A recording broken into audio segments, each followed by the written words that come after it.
बिस्मिल्लाहिर्रहमानिर्रहीम अस्सलाम वालेकुम वरहमतुल्लाहि वबरकातुहू। सलाम और हम ऑफिशियल चैनल में आप सबको खुश आमदीद कहता हूँ। वीडियो पसंद आए तो लाइक कीजिएगा और सवाब की नीयत के साथ दोस्तों के साथ शेयर ज़रूर कीजिएगा।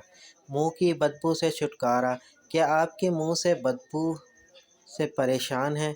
आज हम इसके लिए आपके लिए हल लेकर आए हैं। आपने करना ये है कि नींबू का ताज़ा रस 1 चाय का चम्मच और अर्क गुलाब 2 चाय के चम्मच दोनों को मिलाकर रोज़ाना फजर के वक्त और सोते वक्त दांतों पर लगाने से मुंह की बदबू दूर हो जाती है, जबकि मसूड़ों के ज़ख़म और मसखुरा पायरिया और से भी निजात मिलती है।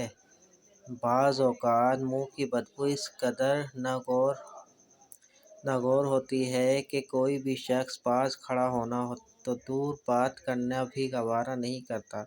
ये नुस्खा उन तमाम अफराद के लिए मुफीद है। उम्मीद करता हूँ ये छोटी सी वीडियो आपको पसंद आएगी। वीडियो को अपने दोस्तों के साथ शेयर ज़रूर कीजिएगा। चलता हूँ दोस्तों एक नई वीडियो में फिर आपके सामने हाज़िर होंगे। जब तक के लिए अस्सलामु अलैकुम वरहमतुल्लाहि वबरकातुहू।